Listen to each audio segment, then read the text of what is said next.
The 29th of December.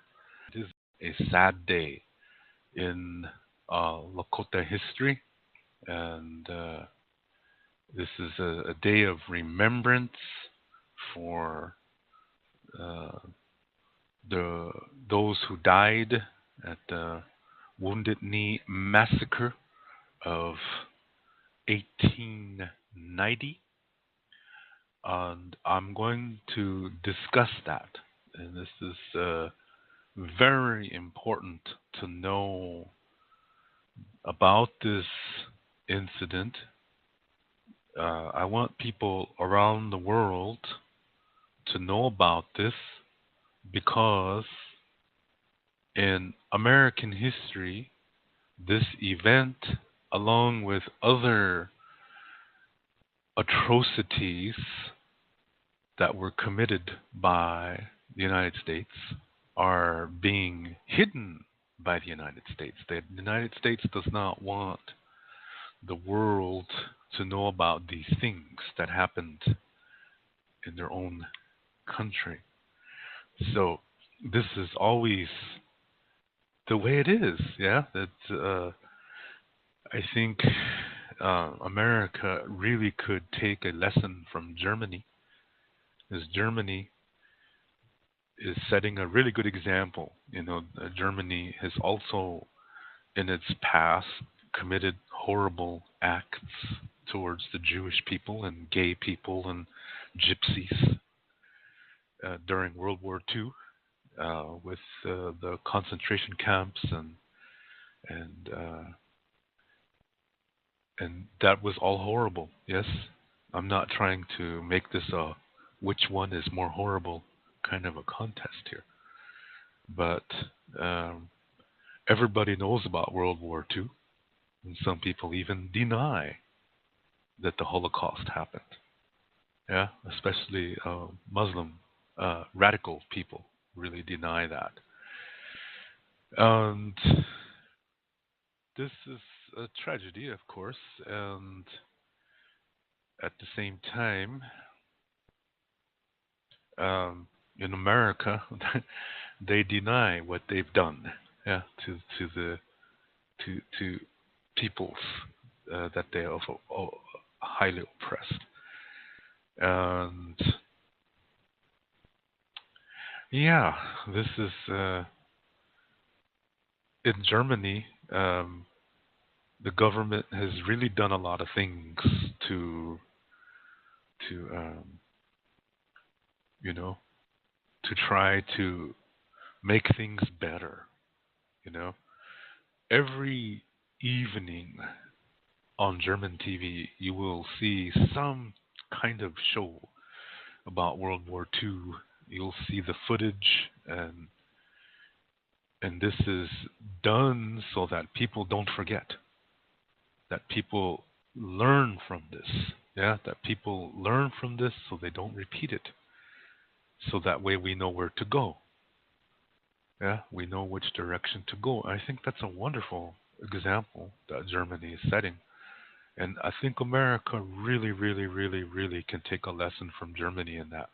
Because America, to this day, denies that they were at fault with all these massacres that were committed, against Native peoples. The Sand Creek Massacre and the the hanging of the Dakota 38 plus two, they say, that happened in 1862, in what is, I think, wrongfully called the Dakota Uprising. They make American history makes it look like the Dakota people were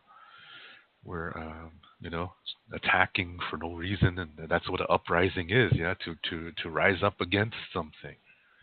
And American history books, especially white Swedish uh, uh, descendants of the people who are still living in Minnesota, they all believe that this was caused by uh, the Dakota Indians in Minnesota, and this is absolutely not true.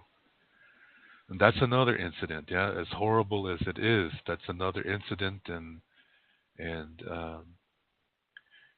but that was that happened on December 26th. December is really a sad month for Lakota people and Dakota, Nakota people.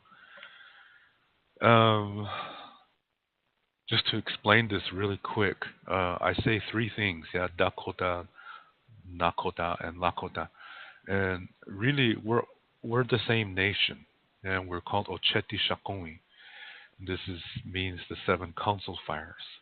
And of these seven council fires, four groups speak the Dakota dialect. Two groups speak the Nakota dialect, and the remaining group speaks the Lakota dialect. And the way you tell the difference is that since I'm Lakota, I will use that as a reference point. Okay, in Lakota, wherever we have an L sound, Dakota people have a D. Okay, because in Lakota we don't have the D sound in our language. We have something close to it, but it's not 100%. Okay, it's not 100% D. And so, for example, if I say the word lila, this means really or very. Yeah, it's like describing an amount of something or how much of something. Um, when we say lila, Dakota people say dida. Okay, Nakota people say dina. Dakota and Nakota are very similar. Yeah? Dakota people say dida, and Nakota people say dina. Okay, it's very similar. Whereas Lakota people, we say lila. Okay, so if I say lila washte, which means really good, the Dakota and Nakota people, they understand me. If I hear dida washte, I know that's Dakota. If I hear dina washte, I know that's Nakota. So dida washte, dina washte, lila washte. You see, it all sounds. We can still understand each other. These are the three dialects. Okay. And when I was referring to the Dakota uprising, these are D speakers. Yeah, we say D speakers, the Dakota people. I don't know which one of the four groups they were. I think they were Bidiwakantawa. I'm not too sure. Maybe Wahbekute, Wahbetuwa, one of those groups. Maybe it was Sisituwa. I'm not too sure. Those are the four main groups of Dakota. What I just said. Yeah? Sisituwa, Wahbetuwa, Wahbekute, and Bidiwakantawa. Those are the four main Dakota groups, and then each one of those breaks into subgroups again. Yeah? So same thing happens for the Nakota group. Anyway, their incident happened in 1862, in which the American government shortchanged the Dakota people on an agreement. They reneged on the agreement, and as a result, the Dakota people felt that was America breaking a contract. So then, which they were correct. Yeah, the Dakota people were correct in their thinking. And so then the Dakota people revolted and wanted to take back what rightfully belonged to them, and which means get the Swedish immigrants off the land, and and that resulted, not in a good situation. And one of the things that one of their leaders of the Dakota people, his name was Taoyate Duta, his Red Nation. That was his name. After this uprising was defeated by the United States cavalry, they captured this guy and his son. I think they shot his son and they shot him. Um, they skinned his face off. They just pulled his skin off of his face, and they displayed this at the Chicago World's Fair. Yeah, you can see this on the internet. There's pictures of this on the internet. Just look for his Red Nation and Chicago World's Fair, and you will see the display. Yeah, they did not consider in. They hated Indian people so much that they say, "Oh, look at this is the face of this famous Dakota chief," and they have the skin of his face on display. It's unreal, and America has never apologized for that. Yeah, and and as a result, they tried to arrest. I think they arrested 600 and some Dakota men um, for committing acts that they never did. And Abraham Lincoln was the president at that time, and he was in the process of freeing the slaves, but at the same time, he was being pressured, to hang these Indians. So they went through all the cases, and they found only 38 that could possibly be criminal. But these 38 had no legal representation. They were not given opportunity to testify. They were not given legal counsel. Nothing was explained to them. They didn't even understand English.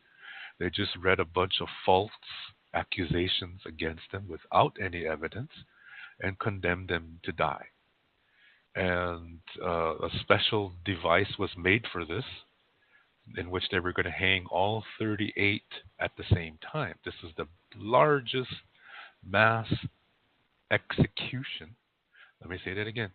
This was the largest mass execution ever in American history. Even today, there's never been an execution this huge. Yeah, since then, 1862, December 26th, 1862, and this is the day after Christmas. Yeah, the town of Mankato, Minnesota. They showed up like it was a Super Bowl party. Yeah, and they had uh, picnic, everything, and they hung all 38 at once, and the crowd erupted like it was the 4th of July. That is American history. And you will not see that in the American history book. America has never apologized for that. And there were lots of horrible tragedies that happened during that time too. I mean, as the Dakota people were rounded up, before this hanging, they were, it was everybody, women, children, old people, everybody. They were leading them to a military jail, and as they were being marched through the towns, sometimes these Swedish women would run up to these native children, these Dakota children, and just start bashing their heads against the trees. This is absolutely American history. Yeah? And that hatred in Minnesota is still there against Native people. Native Dakota people have offered many opportunities of a reconciliation, that both cultures are there and they should try to get along. Dakota people have always offered reconciliation efforts, but white Minnesotans have always rejected it. Their hatred is still strong against the Dakota people. That's still the way it is today. That's America. And now with Donald Trump as the president, that's probably going to get stronger. Yeah, that racism is going to be popular. It already is popular. So it's the way of white America. Yeah, you just have to accept it. But we don't have to become racist, though. We don't have to. Answering racism with racism never works. That's a fact. So that's what happened with the Dakota people. Yeah, in 1862, 26th of December. So it's a very sad time for them too. Yeah, and then of course in 1890, among the Lakota people from Cheyenne River Sioux Reservation, Standing Rock Sioux Reservation, Rosebud Sioux Reservation, and Lower Brule Sioux Reservation. There were, Dakota people from those, Lakota people from those four reservations were part of a movement called the Ghost Dance religion, which was not a Lakota uh, religion. That's the Ghost Dance religion. I'm going to explain to you what that what that was. Okay, that the Ghost Dance religion was a false religion. This was created by a Paiute man who was trying to become the native Jesus, because he had knowledge of Jesus Christ through the Mormon Church. Yeah, this is all fact, because I know the Mormon religion really good, because I've studied it. I've studied a lot of religions in my life, and the Mormon religion is really sticks in my mind. And I see where this Paiute false prophet Wovoka took his ideas from the Mormon Church. And many people consider the Mormon Church a cult.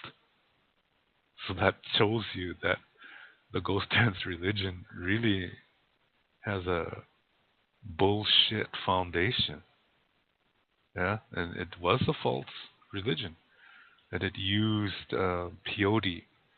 And when you're under the influence of peyote, you're really open to the power of suggestion. So if somebody says something to you, you see it under that when you're under the influence of that hallucinogen. And that's what Wovoka knew. And this is how his religion grew. And his religion was also a racist religion, because his religion was saying that if you do his religion, that all the white people will go away. That's racist right there. That violates the Lakota foundation concept of Mitakuye Oyasin. Mitakuye Oyasin means, a lot of people say all my relations. Yeah, that means we're related to everything. Well, that's half of the definition. The other half is it goes the other direction too. Everything inside of you is all relatives too. Yeah, everything inside of you is all relatives too. This includes your soul. This includes your personality. This includes your emotions and everything that makes your physical body. Yeah, it includes all of that. That's all relatives too. Yeah, so everything inside of you is connected, just like you're connected to everything around you. That's mitaku asin. So as soon as you omit a group of people just because of the color of their skin, it doesn't matter what color it is, but just because you omit one of them, you violate that mitaku asin concept. So when Wovoka was saying, do my religion and all the white people will go away, that's racism. And that's not the ancient way. Yeah, that's not the ancient way. So a lot of young native people that they'll say things like, "Yeah, we have to be ready because when the white man destroys himself, we have to heal this world." Well, if the white man destroys himself, he's going to take all of us with him because all humans are connected. So I saw a young guy who says he's from my reservation, which is Cheyenne River Sioux Reservation. He wrote this on Facebook one time that, yeah, we got to be ready because when the white man destroys himself, we have to be ready to heal this world. And that is racism. That's not the ancient way. Yeah, it is absolutely not the ancient way. So this is not about being Indian. It's not about being white. It's about being human. You look at the very, very first Lakota stories. We're not even called Lakota. We're called Ikche Oyate, or some people say Ikche Wichasha, Ikche Wion. But it does not say Lakota. That that didn't even come into existence until just a couple thousand years ago. What it says is Ikche Oyate. That's human, human nation. We have a very old story that explains that we evolved from a species called Pte Oyate. And some people think that means Buffalo Nation. No, it doesn't. Pte are human in form, but they're not human. But they're not animal either. They're something different. Yeah? When the first ones came on the earth, they turned into human. And they were called Ikche Oyate. Yeah? The first Pte Oyate that came on the earth became Ikche Oyate, human nation. Then they got into trouble and were about to go extinct. Another group came on the earth to save the first one. And that second group, they turned into what today is called Ptechchaka Oyate. That is the Buffalo Nation. So this means the humans and the buffalo are closest relatives because we both come from Pte Oyate. It's a very old story. Yeah? It doesn't say Lakota, it says Ikche. Okay? That's always important to keep in mind. So, when we were talking about the Wounded Knee Massacre, this was a very tragic event. But the thing is that if it wasn't for this false prophet from the Paiute Nation in Nevada, if it wasn't for him, that massacre never would have happened. Because he's the one who created this false religion, this false racist religion. At that time, in the late 1800s, in Native America, it was a dire straits time. Yeah, because Indians were feeling extreme hatred from white people. And they, you know, they just wanted it all to go away. And Wovoka, a false prophet, told the people what they wanted to hear. A real prophet will say things, and most people will hate him. But a false prophet says exactly what the people want to hear.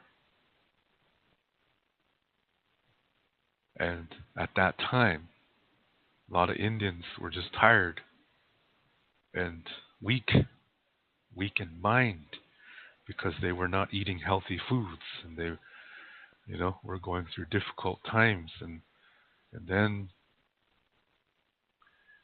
all these bad experiences happening with white people cause them to become racist. And so when Wovoka said, "Do my religion and all the white people will go away," that's exactly what they wanted to hear. So they bought it. Wovoka was like a used car salesman saying, "Buy this car and you'll never, ever need gas again." Which doesn't even make sense because a car needs gas. But Wovoka would say, "If you buy my car, you'll never need gas again. Gas makes itself in my car." That's what he's saying. It's too good to be true. That's exactly what his religion was. Too good to be true. Because it was false. And the people that were low in spirit, Wovoka took advantage of them. Because he wanted to become the Indian Jesus. He was a narcissist. He had a mental problem. This was not a medicine man. And I'm going to explain to you how this happened. Okay? But first of all,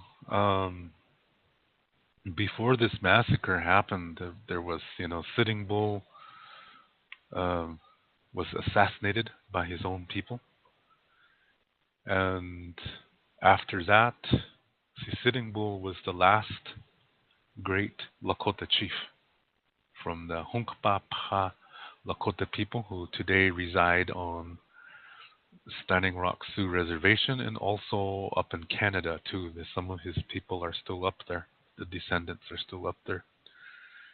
Because after the Little Bighorn Battle of 1876, in which Custer was defeated by Lakota under the direction of Sitting Bull, a lot of Sitting Bull's people went to Canada, including Sitting Bull, but they weren't welcome up there. Yeah, and so he returned with a lot of his people, but some of them stayed up there. And then of course, the American government refused to recognize the traditional leaders of the tribes, and they created this Indian police system in which now, people who were troublemakers could now become Indian police and harass the chiefs. Yeah? And these are the people who killed Sitting Bull. These are Lakota people. Yeah?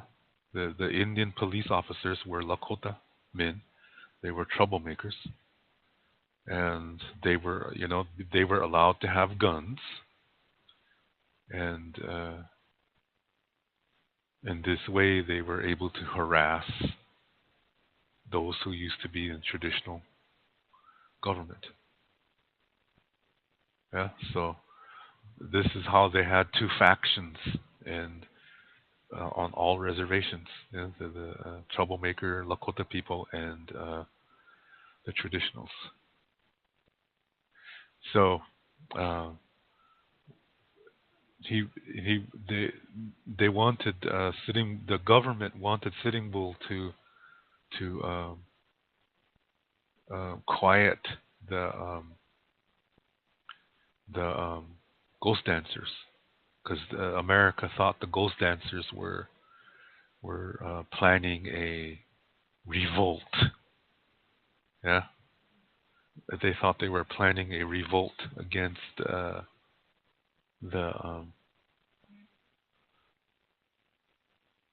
government, and of course they weren't. Yeah, it was just a nonsense religion. But Sitting Bull said, that's what they want to do.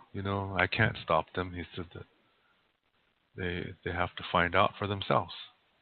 Now Sitting Bull, he tried the ghost dance, and he said all I did was got dizzy and fell down and hit my head on a rock, and I just got a headache. He said, yeah. So He didn't believe it, but he told his people, it doesn't work. He said, I don't believe it. So, because he would not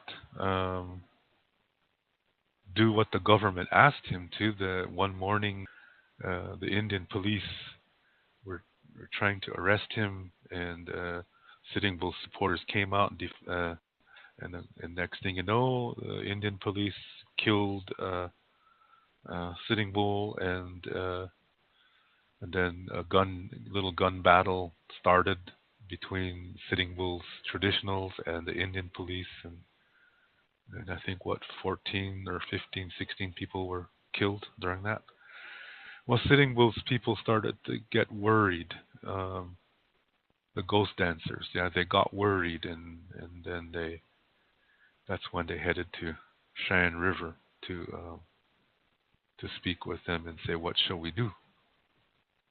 So it all starts with the death of Sitting Bull. When we look at the past, we have to look at it and approach it in a spirit of healing, in a spirit of reconciliation, because life is all connected to each other. This is what Mitake Oyasi means. Everything inside of us is connected, just like we are connected to everything around us. That really has to start within. You cannot really appreciate the fullness of how we are all connected to each other until you nurture the connections within you. In the late 1800s, there was a Paiute Indian from Nevada by the name of Jack Wilson. Notice that name, Jack Wilson. That's not even an Indian name. That should say something right away.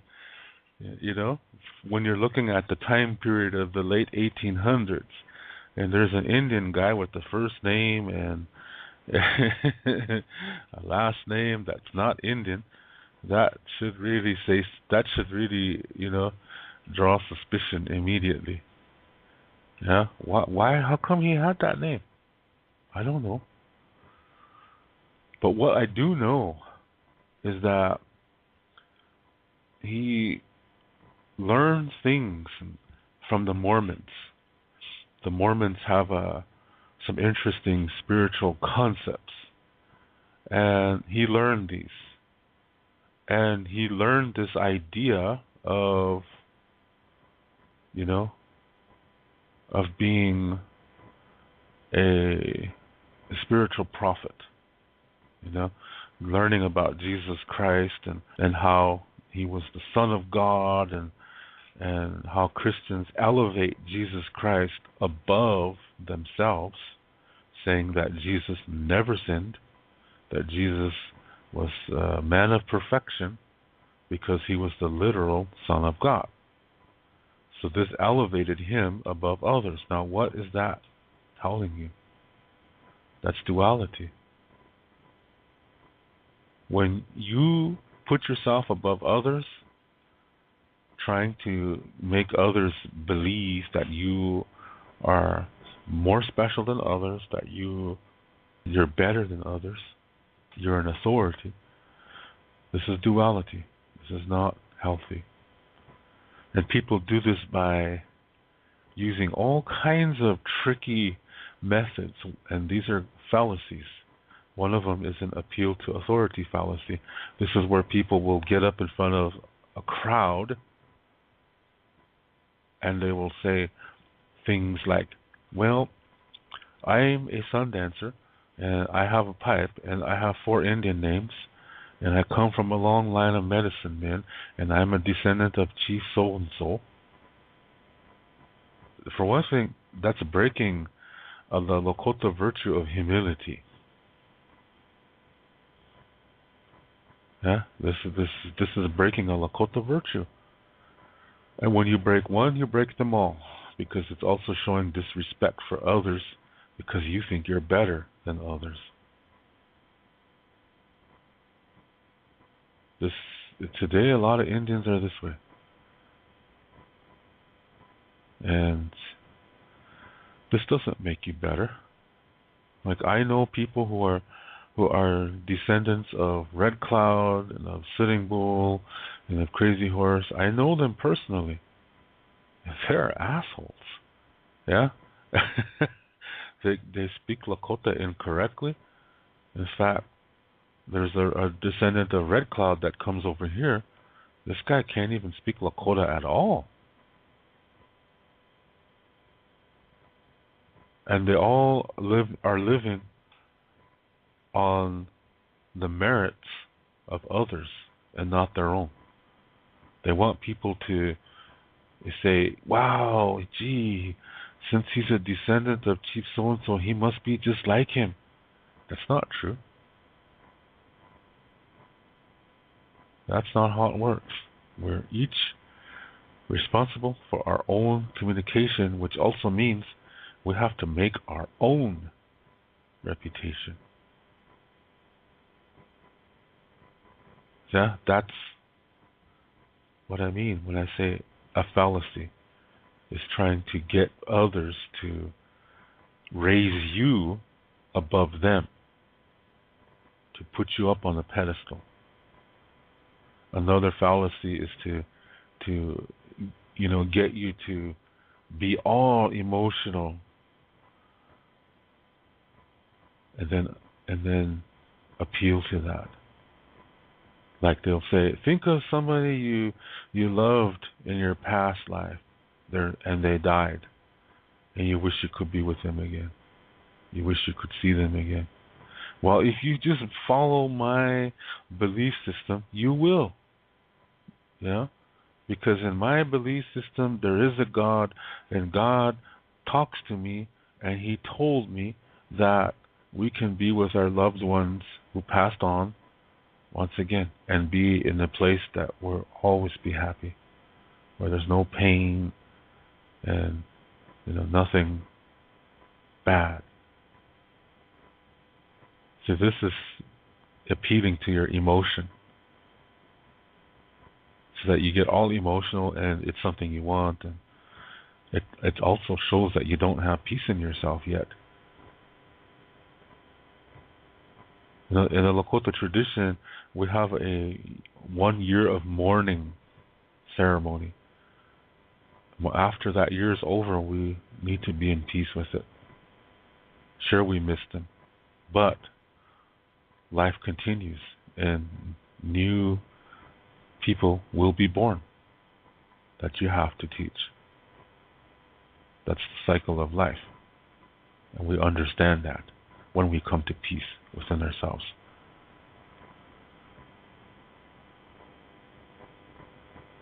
So there is value in letting go, because it's also teaching you to hold on to what you have and teach those who are coming, who are going to be born to this earth. So you value, you know what to value, yeah. And this example that I'm saying also shows that when people appeal to emotions, they want you to lose clarity, because of what I said earlier. When I said when you communicate from emotion only, you're losing clarity. You're not communicating with a clear mind.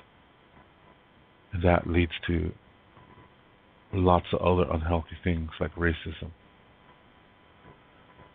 So they try to keep you in an emotional state, and also to deny you emotional development by saying that pain is bad and happiness is good. That's dualistic. See, there is value in pain. There's value in happiness. There's value in sadness. There's value in anger. There's value in fear. When we learn from the experiences that those emotions came with, those emotions bring us peace.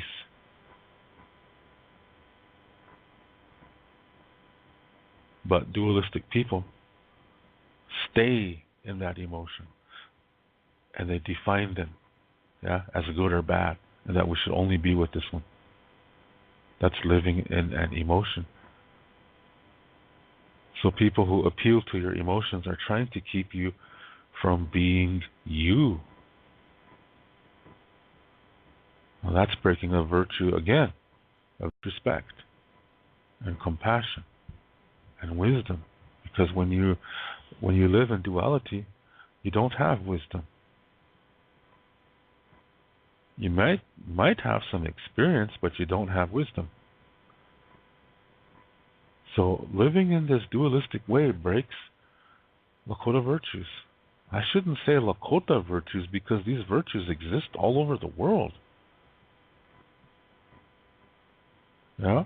So they break virtues. So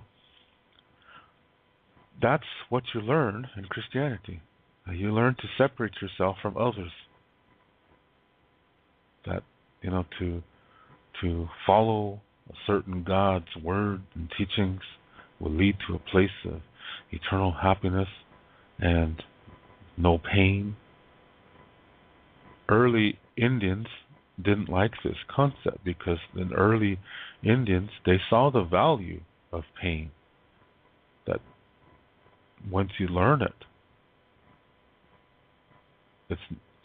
it brings you understanding. It brings you peace.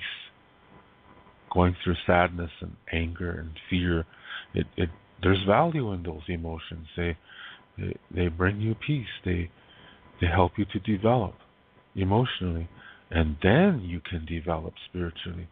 Dualistic people cannot develop spiritually. So, like what I was saying earlier, with the guy saying, "If you believe my ways, then we'll, after you die, you can, go to some place where your relatives are waiting for you who died before you, and you can all be eternally happy again." Yeah, this is what I mean when people are trying to keep you from being yourself. They're trying to keep you emotionally drunk, which means you cannot develop spiritually.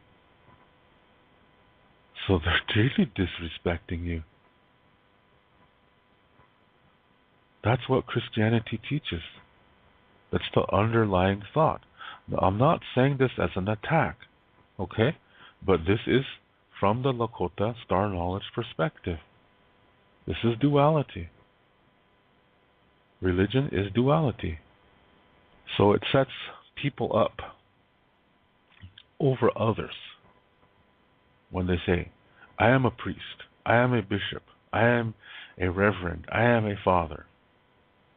I mean, the religion kind of father, how we're, like in Episcopal religion, the priests are called father, yeah?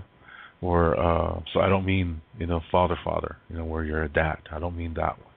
But when you put yourself in a position where you are wanting others to consider you as an authority above them, this is duality. And anytime somebody considers themselves above others, this is duality. This is unhealthy. Anytime you're trying to separate yourself from others, this is duality. It's going to lead to unhealthiness. It is unhealthiness. So this Jack Wilson saw this and he thought, I'm going to be like Jesus Christ. So from the Mormons, he took some concepts and gave them a Paiute flavor. But it's still the same concept. It's rising above others. It's putting yourself above other people. And so, with the assistance of a hallucinogenic drug called peyote, he was able to use also the power of suggestion when under the influence to cause people to see things that were not really there. And he really uses emotion, to get you to, he gets you in a certain emotion. And when you're in this intoxicated state of mind and you're really focusing on a certain emotion, what you see is going to be based on that emotion, but not reality. And that's the foundation of his religion, the ghost dance religion. So he developed this ghost dance religion and said to others, if you follow my way, all the white people are going to disappear. All the buffalo are going to come back. The earth is going to swallow up all the white people and bring back all the Indian people who died at the hands of the white people. So already he's teaching racism. But this was a very sad time for Indians all over the place. So he was telling Indians what they wanted to hear. This is what false prophets do. True spiritual people say the truth. And dualistic people find that hard. And they don't want to hear it. Because it brings up feelings of discomfort from their past. They haven't come to peace with it because they're dualistic. And Western society is a dualistic society. So in that society, a true spiritual teacher is going to say things that most of the world is going to consider hurtful. This is where that expression, truth hurts, comes from. But when you're emotionally healthy and you hear it, it makes you feel at peace, or it encourages you to maintain your peace. Well, this Jack Wilson, like I said, he learned some Mormon concepts and just gave it a Indian flavor, changed his name to Wovoka, and started setting himself up as a prophet, a false prophet. So, like I said, during that time period, it was a very, very dire straits situation for all Indian people. We were becoming physically unwell because as we were being forced to reservations, we couldn't hunt anymore, and we had to eat unhealthy foods that were coming from the government. Our language and our ceremonies were considered illegal, so we were hit physically, spiritually, and emotionally, and that affected our minds next. So we got sick in all four parts of the self: mind, body, heart, and soul. And they're all connected to each other. So we became very weak as a nation. This is how the churches were able to convert us to Christianity really easy, because they got us in a very weak state. And we believed what they had to say. And some of what they said was that our ways are from the devil, because they disagree with the Bible. That's how we became dualistic. But Wovoka also caused us to be dualistic too, because what Wovoka was saying was that, here you have the Christian priests on one side saying that Indian ways are from the devil, and then you have Wovoka on the other side saying, white people are evil. They're both saying the same thing about each other. That's duality. They're using the same tactics. That's duality. They're both saying the other one is the bad one. This is duality. When people are sick physically, spiritually, mentally, and emotionally, they don't have clarity. They only accept at the most 33% of reality. So when people try to get to their emotions, they, like I said earlier, they appeal to your emotions. They set themselves up as authorities. This is exactly what Wovoka did. He did the same thing that Christian priests do. And terrorists do the same thing. Cult leaders do the same thing. It's all in the same vein. It all has the same foundation, which is duality. What Wovoka was influencing Indians to become was racist. And we were in a very sad situation. Yeah, we were weak physically, mentally, spiritually, and emotionally. And what Wovoka said was what we wanted to hear, because we blamed the white people for our all our misgivings, all our our situation. And when a guy is coming around saying, "Yeah, see these white people are evil, and if you follow my religion, the earth will swallow them all up." That's exactly what Indians wanted to hear. What he's really encouraging is racism. Because the truth is not all white people are bad. And Wovoka is a good example of how not all Indians are good. Wovoka does not care about anyone else but himself. He's trying to become Jesus Christ. He's trying to become a savior. We do not have this messianic concept whatsoever in the Indian way, because in our ways, as I stated several times, we are not above each other. Yeah, we may disagree, but as long as we don't force our ways upon each other, we can still have peace. But we do not rise above each other because of humility.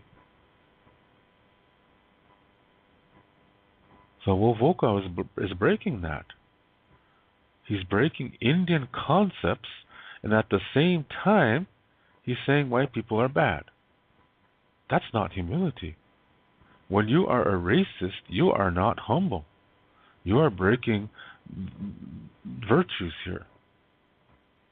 You're disrespectful. Because when somebody is not being healthy, that has nothing to do with their skin color.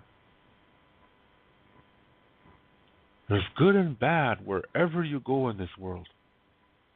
Even within your own family. Admit it. That's your proof that not all Indians are good. So not all white people are bad either. But when you try to promote it like that, you are a racist. So when Wovoka is saying that all white people will disappear, he's being a racist. Lakota Star Knowledge tells us that what happens to one happens to all. If all the white people disappear, so will all the other humans. That's the truth. So we were in a sad state in the late 1800s, and Wovoka was saying what we wanted to hear in our unhealthy state of being. A healthy person would have said, that Wovoka is full of shit. He just wants people to see him as a god. That's narcissism. This is not spirituality. So this is how he got a lot of followers. False prophets have large followers. They have a large amount of followers. And so his religion started to spread around in the United States. And then the American government didn't care about it until it reached Lakota country. And because we were the tribe that gave the most resistance to America, so once the ghost dance religion reached Lakota country, now the government got concerned. They thought that what we were doing was planning an uprising, and so the reservations asked for military support because they felt something was going to happen. And so on the Standing Rock Sioux Reservation, this is where Chief Sitting Bull, one of our greatest chiefs, this is where he lives. And the Indian agent there appealed to Sitting Bull to stop the ghost dancers. Now let me explain what an Indian agent is. When we were first put on reservations, of course we don't speak English. Yeah? So there needs to be somebody there to, run the affairs of the reservation. So Washington, D.C. sent men out to each reservation to run, the business of the reservation for the benefit of the Indians. And if Indians have concerns, they tell the Indian agent, and then the Indian agent tells Washington, D.C. That's how it's supposed to work. So the Indian agents are really white guys. Yeah, they run the affairs. In the beginning of the reservations, as I said, we could not leave. So they made sure of that. Okay? And they no longer recognized the chiefs. America no longer recognized the chiefs as leaders of the people. And they wanted the tribes to have a police force. And the Indian agent was responsible for setting that up. So what resulted was that, people who were troublemakers were chosen to be the police officers. They could carry guns. Now these troublemakers could boss around the chiefs. They could make them do things. So they're dualistic. Yeah. They were the only Indians who were allowed to have guns, and they could really boss, the chiefs around now. So it's setting up something rugged, to happen. So anyway, you have this Indian agent named McLaughlin on the Standing Rock Sioux Reservation who was very concerned about this possible uprising. He wanted Sitting Bull to silence it. And Sitting Bull said that he can't do that. They said what they're doing is the ghost dance religion. And Sitting Bull suggested that McLaughlin take a party from Washington, D.C. and go visit Wovoka himself because that's where it's originating from. And that's what they should have done. Sitting Bull's a wise man. But instead, they took this as Sitting Bull not wanting to cooperate, so McLaughlin gave orders to the Indian police to arrest Sitting Bull early in the morning. And when they attempted to do that, there was an altercation in which several people died on both sides. Now, what I mean by both sides, actually, they're all Indians. But what I mean is that some of them were Indian police officers, and some of them were Sitting Bull's family. Yeah? And so Sitting Bull was one of them. He was shot on that day. I think when was that? December 15th, I think it was. And that's when he died. So now the ghost dancers on Standing Rock are scared. They think that now the cavalry's going to come in and wipe them out. So they flee to the Cheyenne River Sioux tribe, which is where I'm from. And they go to, a place around Cherry Creek, South Dakota, which there were some ghost dancers there. So they went there and told them that Sitting Bull was assassinated. So now the leader there was a man by the name of Chief Bigfoot.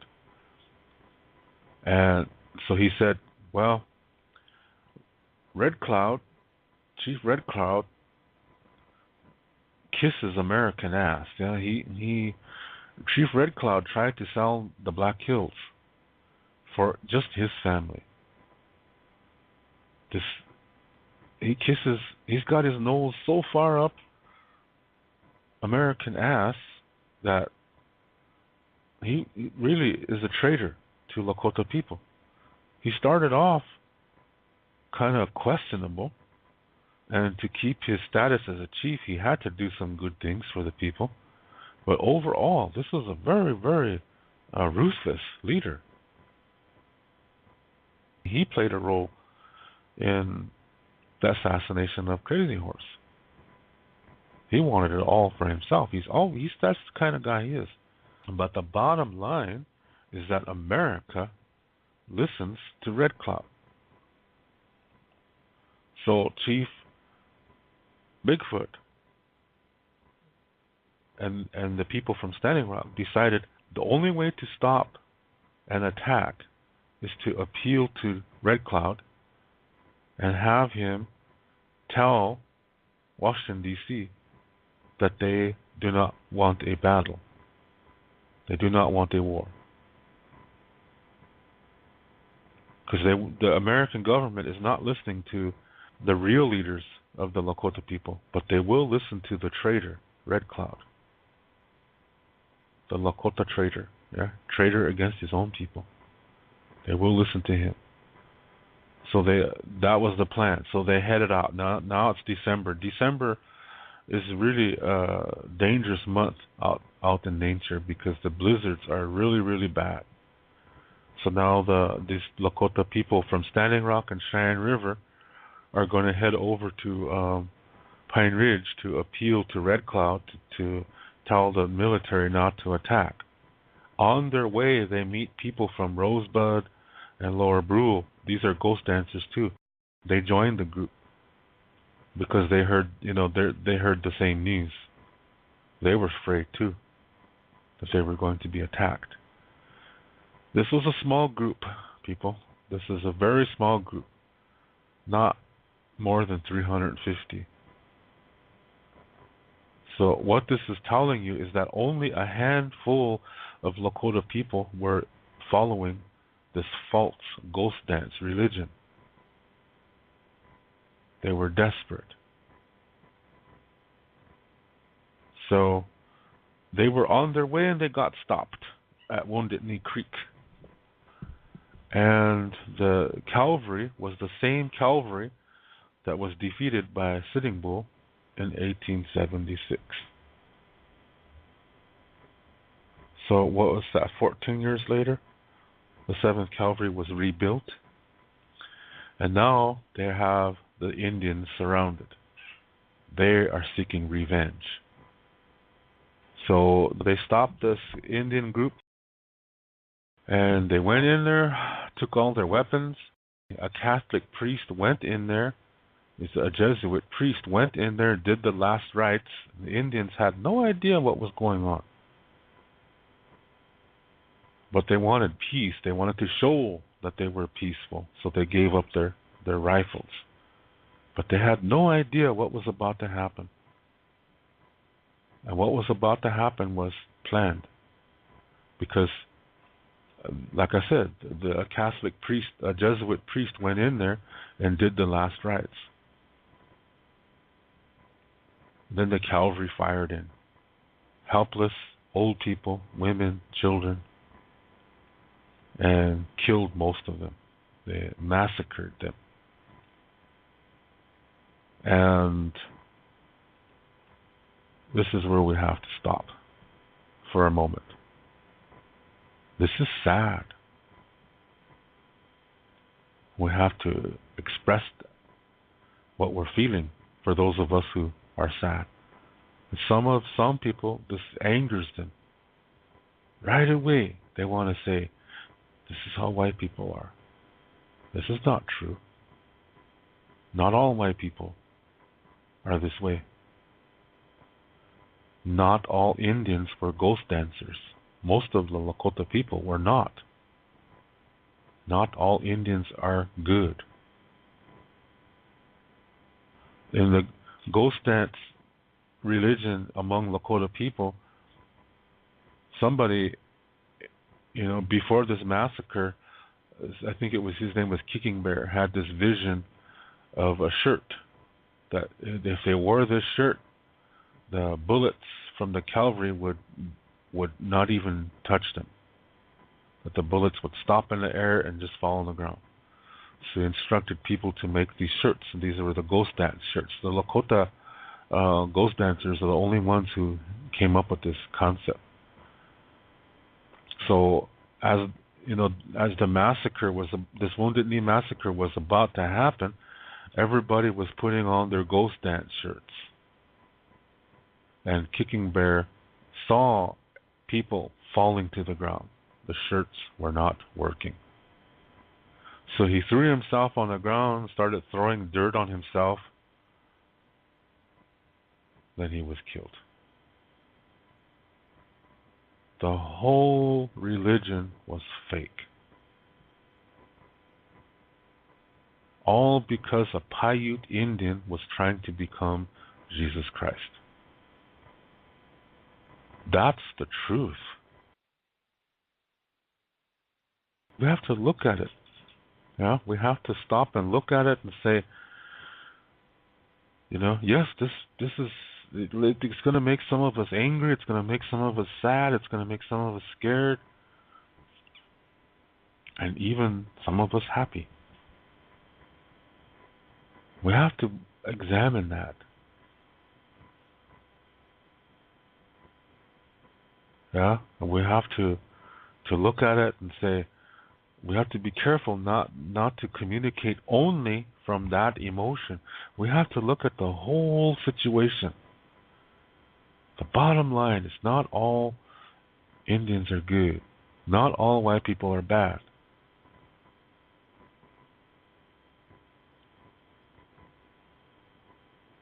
Yeah, it was a sad time. Very sad. There's all kinds of stories of survival where children were hidden, in certain locations. Some children were tied onto the stomachs, under the horses, and the horses were whipped and forced to run away from there. So this is how some children escaped. Some parents had their children escape like this. One of my aunties, her grandfather escaped like this.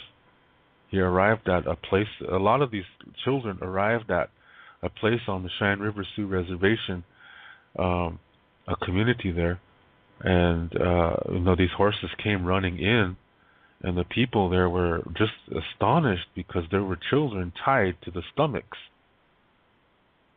There were children tied to the stomachs underneath these horses. Little children. Geez, you know what? That's about a 90 mile run.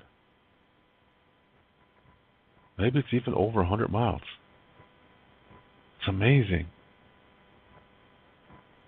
So these children told a story. These children told the stories of what they saw and what happened. So that's how the news made it to other reservations concerning this Wounded Knee Massacre.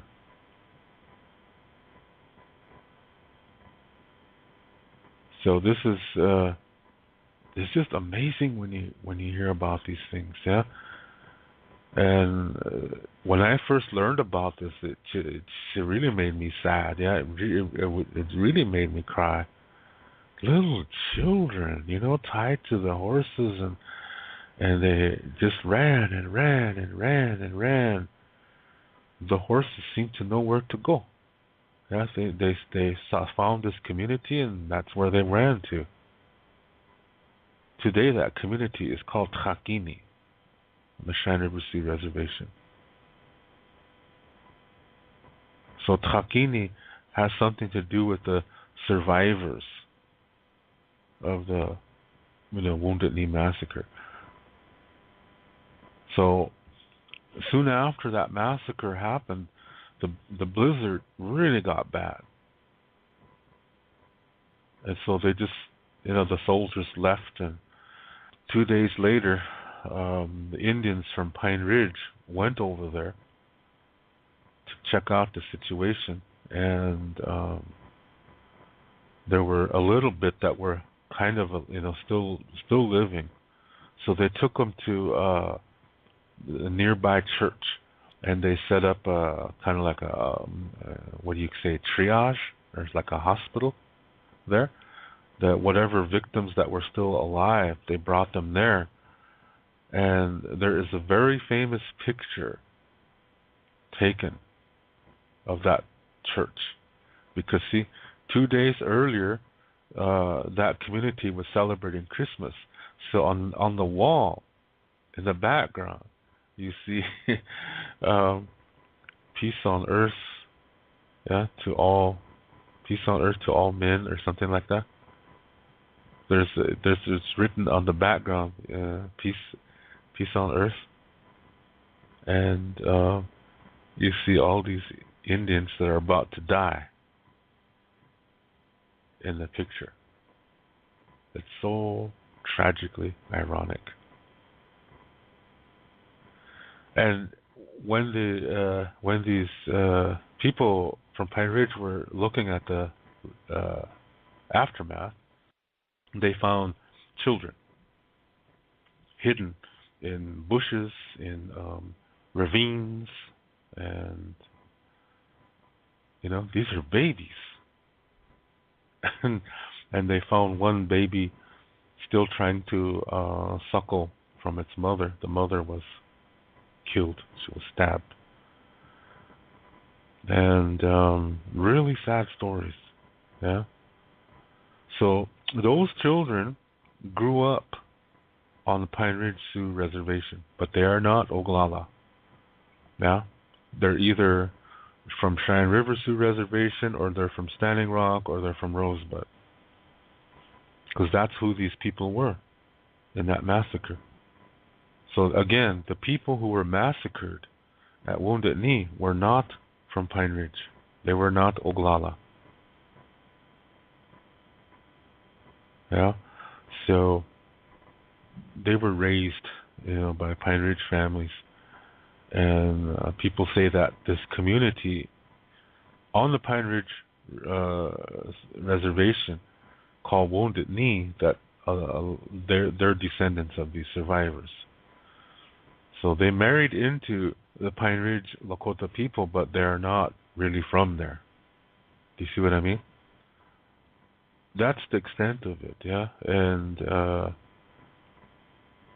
so again, we have to really be careful that we do not say all white people are bad.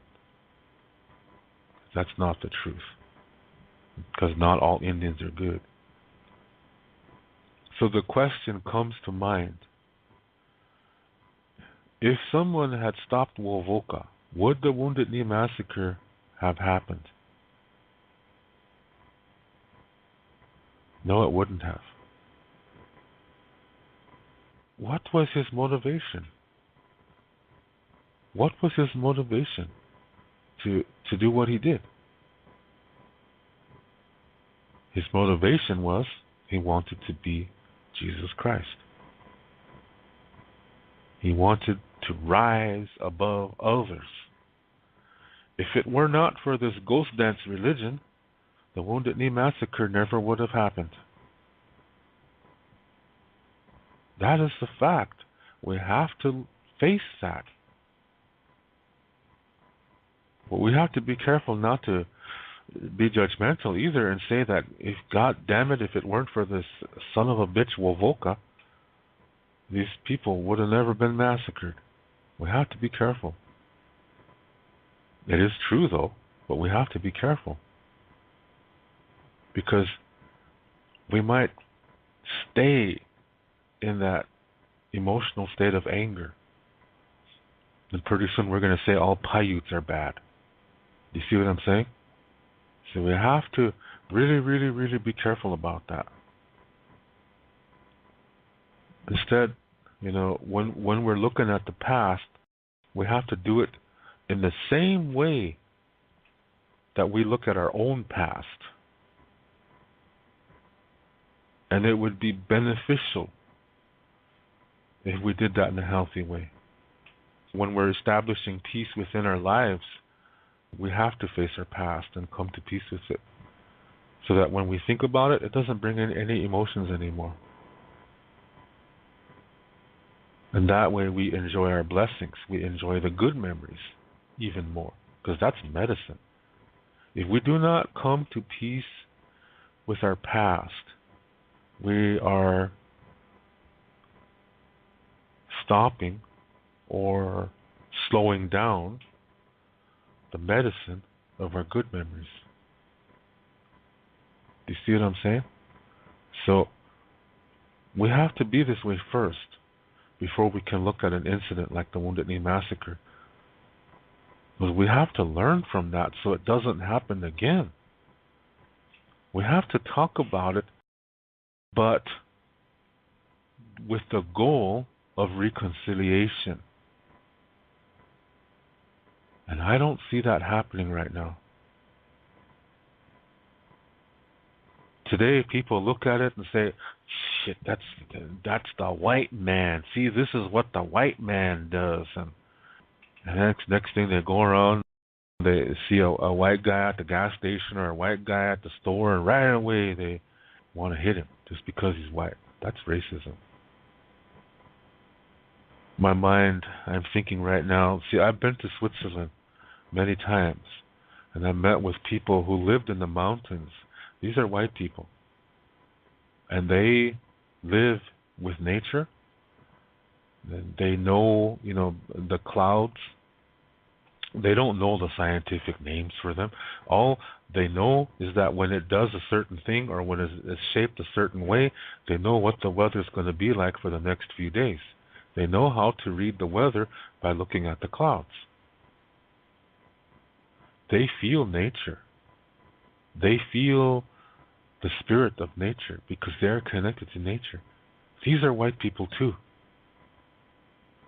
They're just as connected to nature as our ancestors were. Up in North Sweden, north of Norway, North Finland, there are people up there called Sami people. These are America. We know them as Lapland or the Laplanders. But these are white people too, and these people, they have a pipe. They even have a sweat lodge. They have a teepee. They have a drum. Their animal is the reindeer. They are just as connected to nature as our Lakota ancestors were. And they still are. The people in Lapland, the Sami people, they're still living with nature. These are white people. Not all white people are bad. There are people in America that really, are trying to help anybody who needs help. And a lot of these people are white people. Not all white people are bad.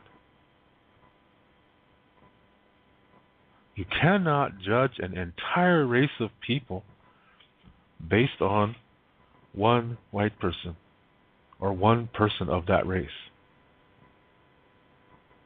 Because even among Lakota people, there are chiefs that were ruthless leaders.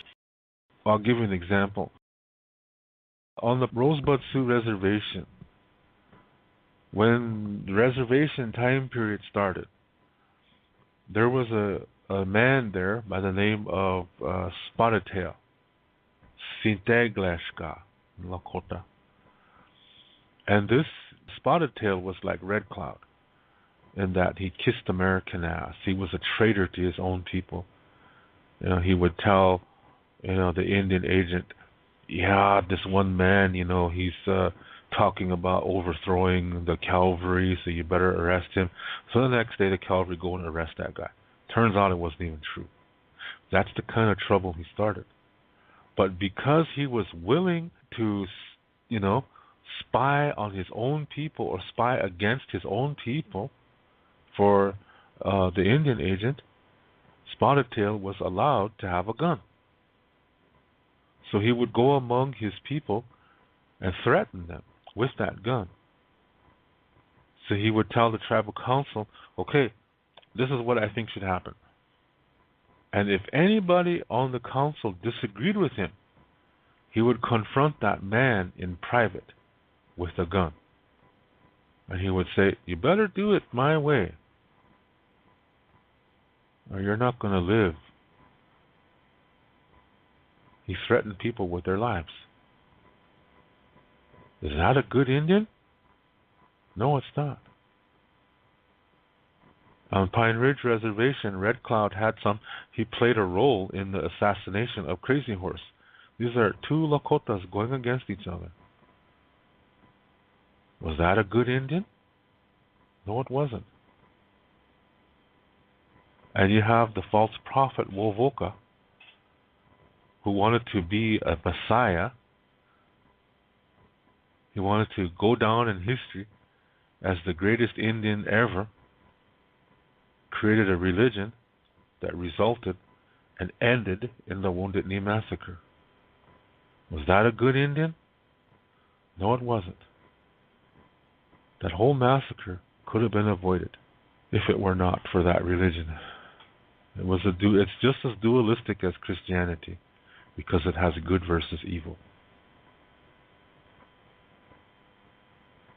That's what dualism results in. Massacre. Massacre of the self, massacre of the nation. Massacre of nature. Self-enslavement. So when we look at this, we have to look at the whole situation. We can't just look at the incident itself. We have to look at all the events that led up to it. We have to look at the thinking behind it. The situation did not get better since that massacre. After the massacre, the cavalry were awarded Congressional Medals of Honor for this battle that they successfully won. How do you call it a battle when when you go in there and take all your opponent's weapons, surround them, and then shoot into there? That's not a battle. Yeah, even when I was a little boy in U.S. history class, our textbooks never mentioned anything about Indians. There was one paragraph, one little tiny paragraph, about 2-3 sentences, talking about the Battle of Wounded Knee occurred in December 29th, 1890, in which several thousand Indians tried to revolt against the United States government, were defeated. That's what it said. Several thousand. It's just 350. And no, they were not revolting. It wasn't even the battle. It was a massacre. But America was trying to change that. All kinds of atrocities happened even after this massacre happened. It didn't just end at the massacre. Yeah. I'll give you some examples.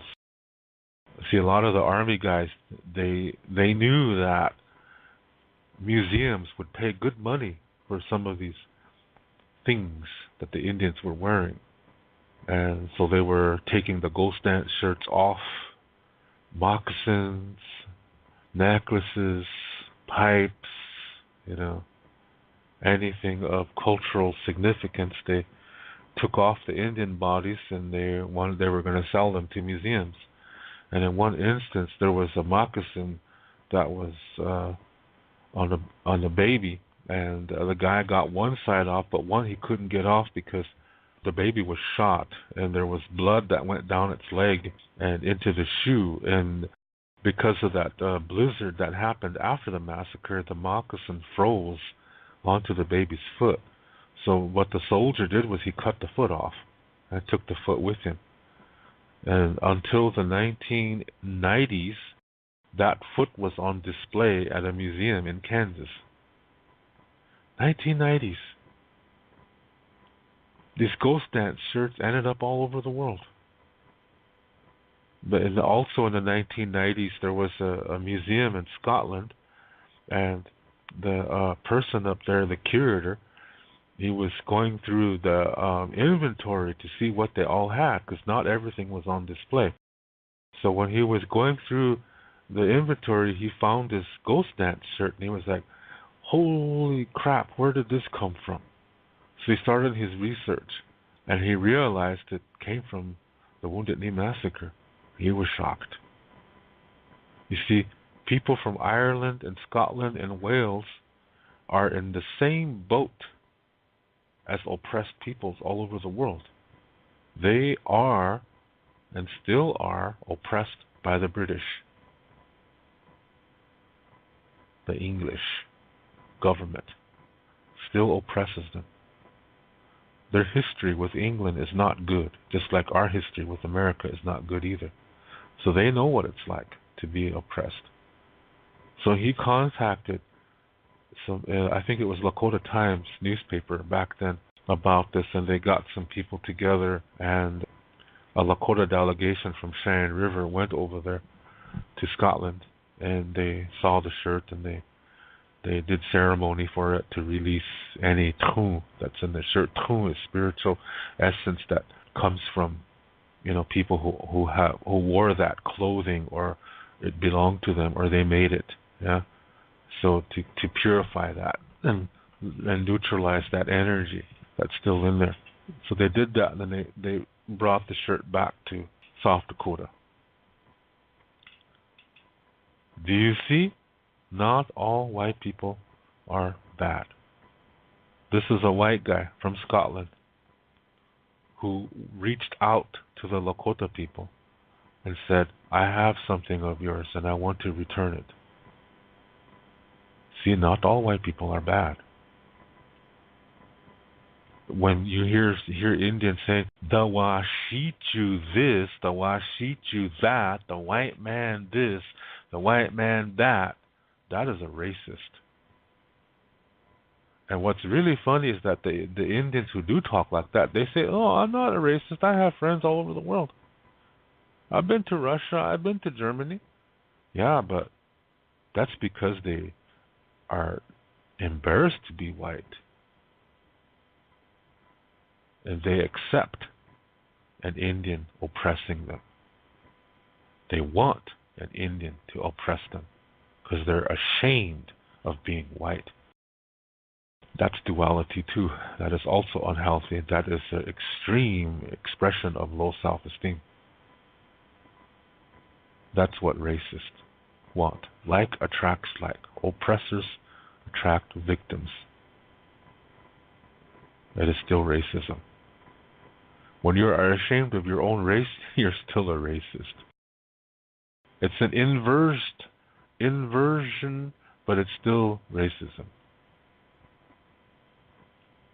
One family who are descendants from these officers that committed this massacre, they were going through their attic one time, and they found this Congressional Medal of Honor. And they researched it. They didn't even know that their great grandparent had this medal, and they wanted to know, what did he do? Because they were like, "Wow, this is amazing." They thought they came upon a wonderful discovery, and they learned that it came from the Wounded Knee Massacre, and they were ashamed. So they apologized. They sent a letter of apology to the Indians, and also they sent the Medal of Honor back to Washington, D.C., and they said, "We don't want to have anything to do with this. This was not a battle. This was a massacre." So again, not all white people are bad. Now, in your own life, when you come to peace, sometimes there's incidents that happened in your life in which you were wronged. Maybe you were bullied. Maybe you were ripped off. Maybe you were, I don't know, but you were the victim. But it caused you a lot of pain. And you have to come to peace with that. This involves forgiveness. But forgiveness does not require that you have to confront that person. Forgiveness is not for them. Forgiveness is for you. Yeah? You have to come to peace with that, so it doesn't bother you. And if that person is still alive, it's your choice.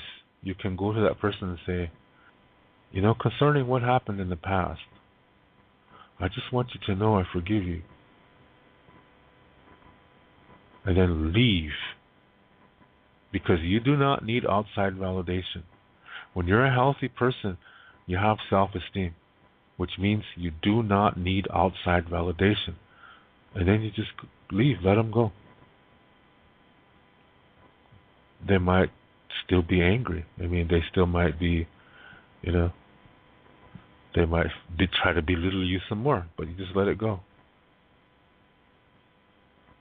It's not for them, it's for you to let go and move on so you can be spiritually developed and be in the here and now. That's what you do. Do you await for him to apologize to you? No, you don't. You take the time to come to peace with it. Do you need his apology? No, you don't. Because he's only responsible for his communication, just like you are only responsible for your communication. Now, yeah, it would be nice if he apologized, but you don't need it. Okay? It's not crucial to your development. But you can come to peace with it. You can visualize it and be done with it. So likewise, when we look at this Wounded Knee Massacre, do we need the United States to apologize for this? Of course they should. But do we need it? No, we don't. The healthy way to look at this is to look at it with the goal of being healing. Because if we don't do this, all we're going to end up doing is being angry all the time. And this is what radical Indians do. The American Indian movement uses this as a tool to get younger Indians to hate white people. They're just like Wovoka. They're just like the Christian priests. They're just like terrorists.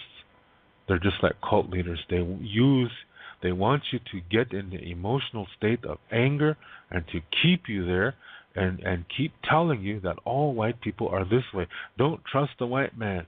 Yeah? Don't trust the Washichu because he's going to trick you every time. That's what they teach. This is racism. This is not the way of our ancestors. So they use the Wounded Knee Massacre as a way to keep people angry. They use it as a tool for their own personal agenda. This is very incredibly disrespectful to the people who are buried in there and all ancestors. Because it's violating the concept of Mitakwe Oyasi. Everything is connected, just like everything inside of you is connected.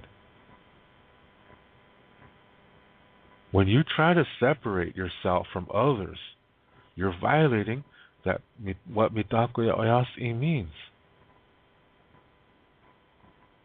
So when you hear Indian people saying, I hate the white man for everything he's done, he's violating a Lakota concept. And every Lakota virtue he's also violating. That's not the way of our ancestors. So we're wasting our time if you're waiting for an apology. That's not necessary. It would be nice, but it's not necessary. We have to own up to what we're going to do with that. And we need to honor those who fell in that massacre and pray for those who committed it. Because they were dualistic. The whole situation was two dualistic organizations or two dualistic groups against each other.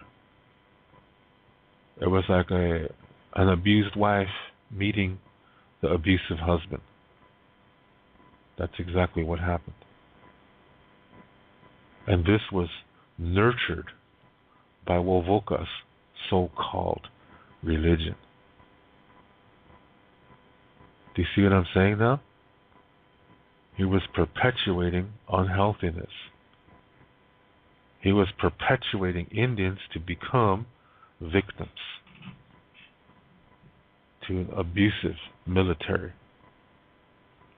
like an abused wife in an abusive relationship. That's what he was encouraging. That's not the way of our ancestors. The ghost dance religion was not the way of our ancestors.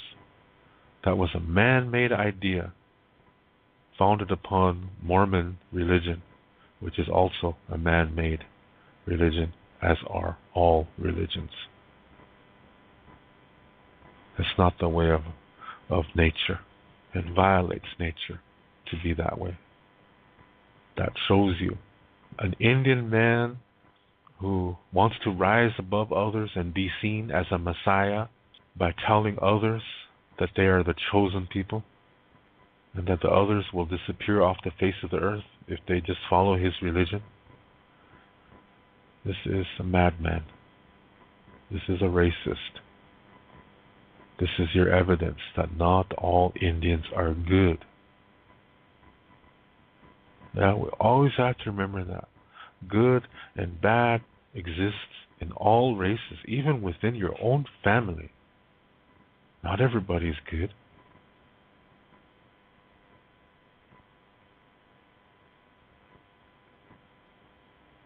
So we don't need an apology. We need to heal. If you're going to sit there and twiddle your thumbs with, wrapped around with the upside down flag of America wrapped around you, waiting for America to apologize, you are being irresponsible because you're missing life. You're saying that your happiness depends on your oppressor. That means you are a victim. You are not a survivor. That's why we don't need an apology. We need to heal. So when we look at this Wounded Knee Massacre, we have to do it with the goal of healing and reconciliation. Otherwise, we end up being a racist, an oppressor, and that's not healthy. And even if America wishes to not reconcile on this, that's not our problem. Because we are responsible for our own communication. So we have to be responsible by coming to healing for that. And if others join us, the more the merrier. But the goal has to be healing. And along with that, we have to stop labeling an entire race of people as good or bad. Because the tendency is to say that look at what happened at Wounded Knee. That's evidence that the bad white people killed the good Indian people. That's not true. Because for one thing, only a handful of people followed this false ghost dance religion. Most Lakota people did not believe it. A ghost dance religion is not a Lakota concept. It's a dualistic concept. It's not the Indian way. The ghost dance religion was not the Indian way. It's not a healthy way whatsoever. Because it perpetuates unhealthy living. That's what happens when false prophets cause trouble. So after that Wounded Knee Massacre, this Jack Wilson pretty much shut up. I don't know how he lived with himself, because if it weren't for his false religion, that would not have happened. But from duality, nothing healthy comes. And his religion was pure duality. So something was going to happen. If it didn't happen in South Dakota, it probably would have happened someplace else. But dualism never results in anything healthy. Never. Dualism on its own, I should say. Dualism on its own never results in anything healthy. It only leads to rugged things, unhealthy things. But from unhealthiness, we can learn. We can learn, and that will bring healing. That's why I said that's the approach we need to have when we look at these kind of incidents. And that's what we have to do to ourselves first, though, because reality begins within. We have to look within our own past and come to peace with things. People who did shit to us, we have to come to peace with that and forgive them. It's not for them, it's for us, so that we can move on and let them go. Because they're on a very sad path. And we are on a healthy one.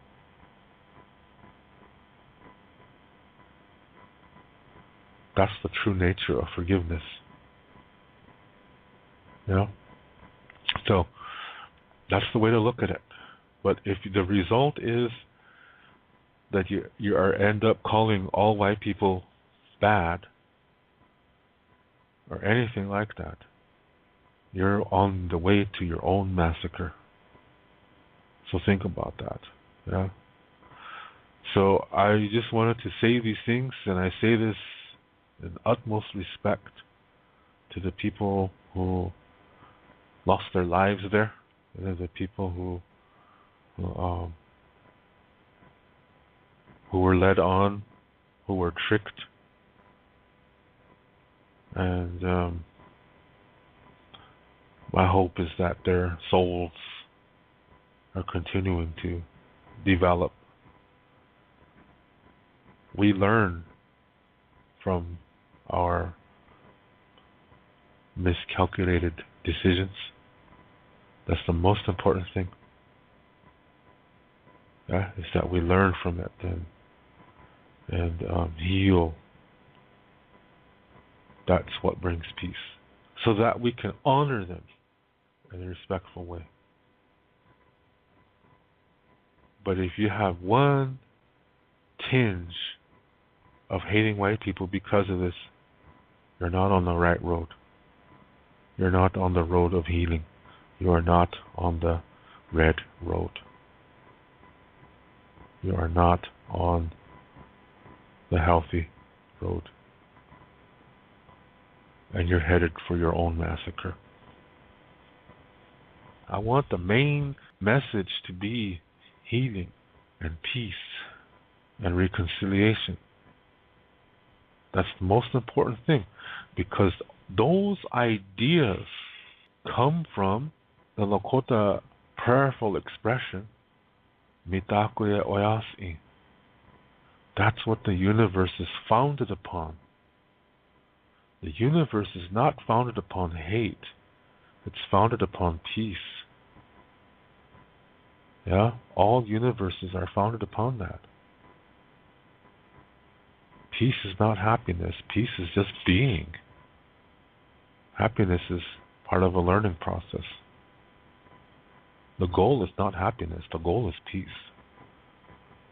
And that's how we need to become in our own lives. We need to become that way so that we can look at these kind of incidents and learn from it, heal from it.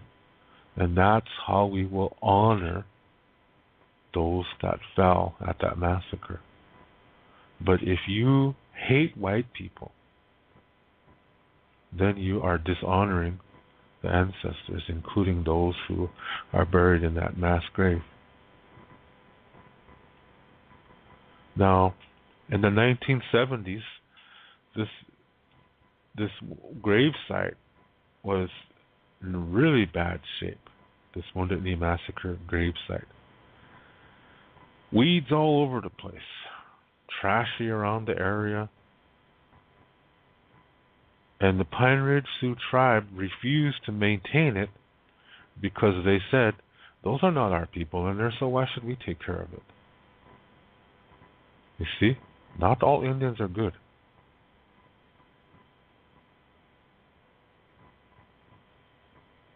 So it's come to the point where the descendants on Cheyenne River and Standing Rock, they want to remove the bodies from there, which I think they should. I support that.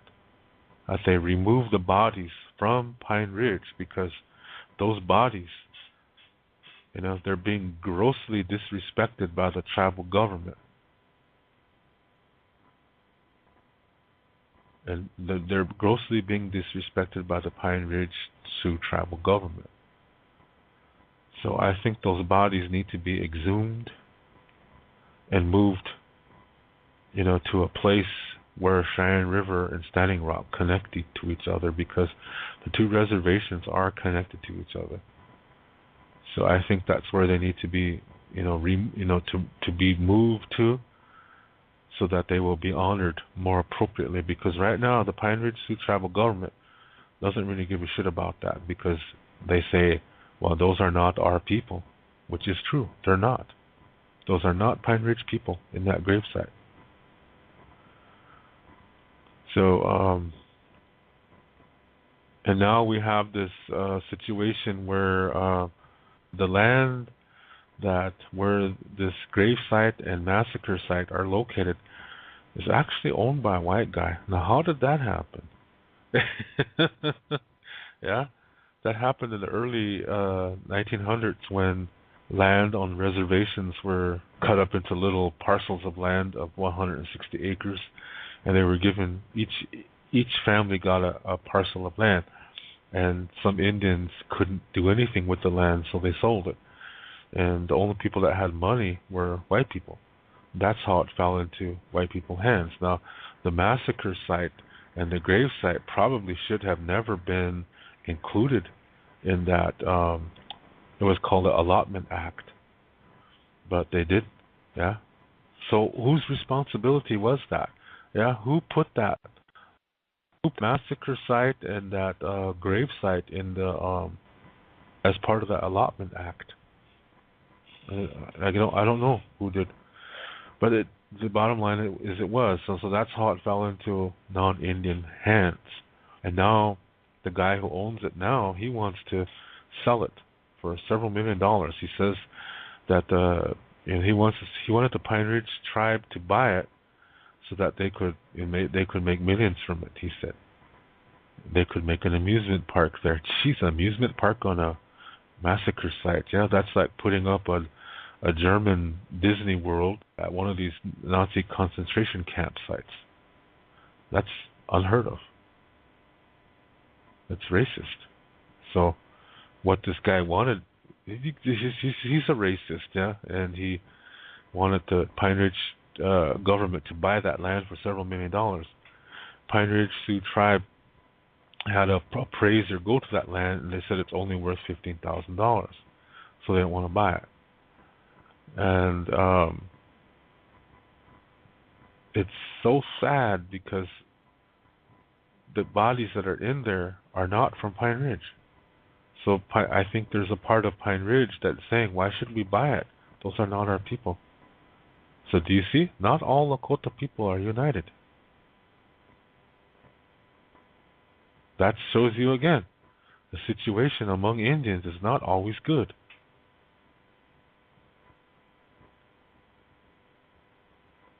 So Cheyenne River is saying that they want that land to be, classified as, like a national park, so that nobody can have it, and that the bodies be exhumed and removed, which I think it should happen. Yeah.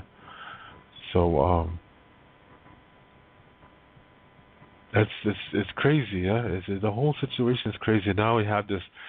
I don't know the latest from this actor Johnny Depp that wants to buy the land and give it back to the Pine Ridge. Now Johnny Depp is saying, yeah, the Pine Ridge people were just fighting for their spirituality, and for that they got massacred, and now now they're expected to buy their own land back. That doesn't make sense. Johnny Depp has all his information wrong. For one thing, the people that are in that gravesite are not from Pine Ridge, and the result of this, the religion is not Lakota. These are not their ways. Yeah, these are not the Lakota ways. This was a false religion created by a non-Lakota man.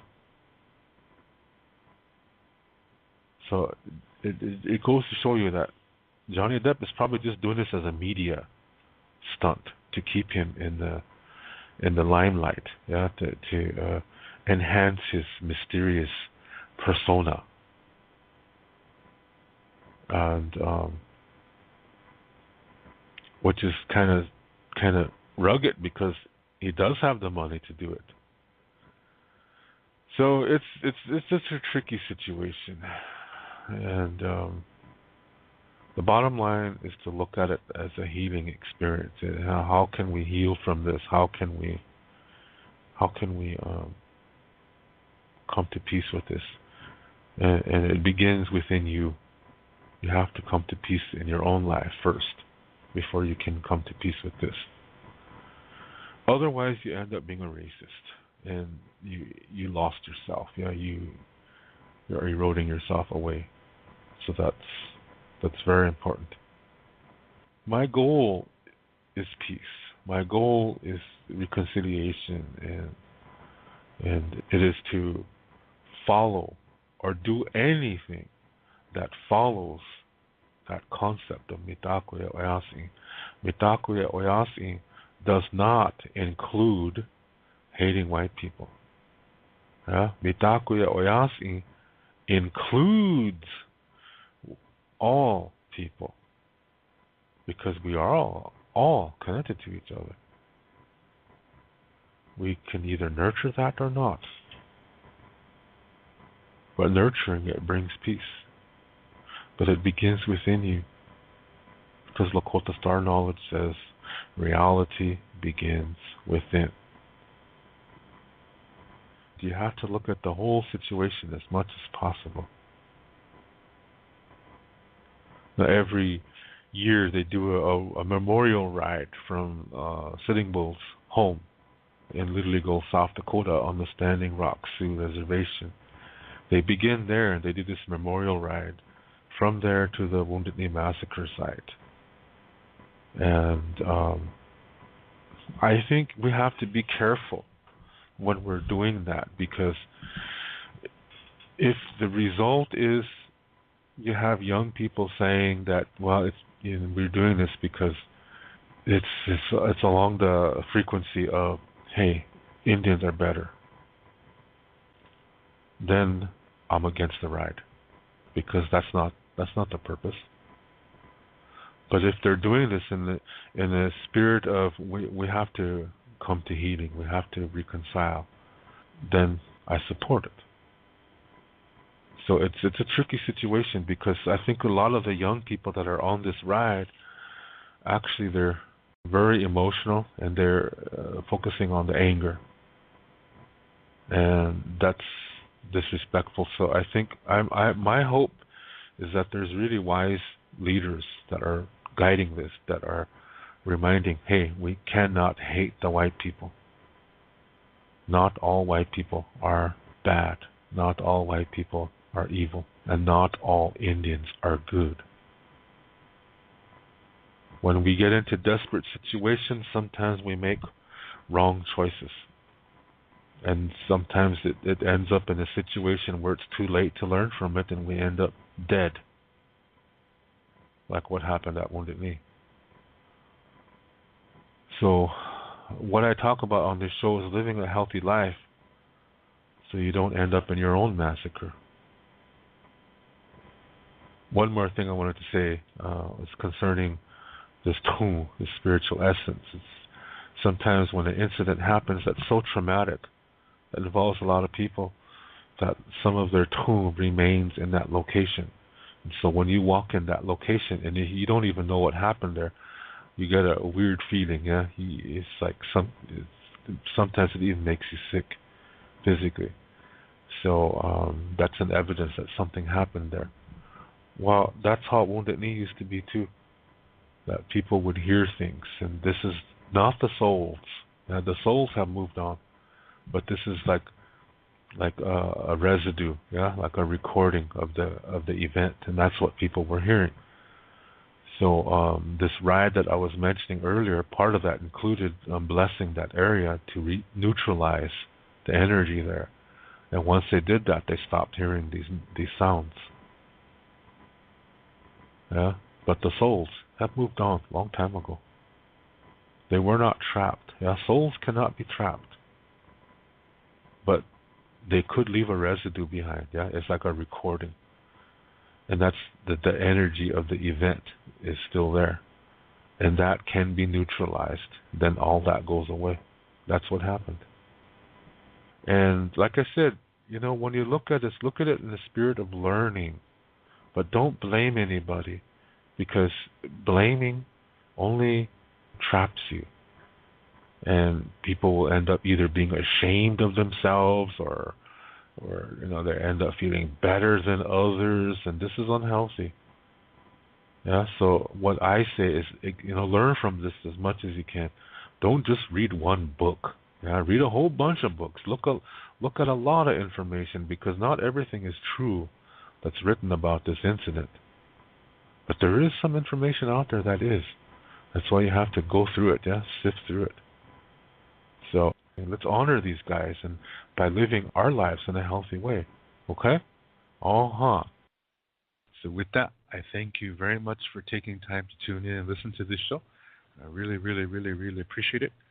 And all I ask is that you think about it, nothing more. And in our way, we have no word for goodbye, because for us, everything is circular.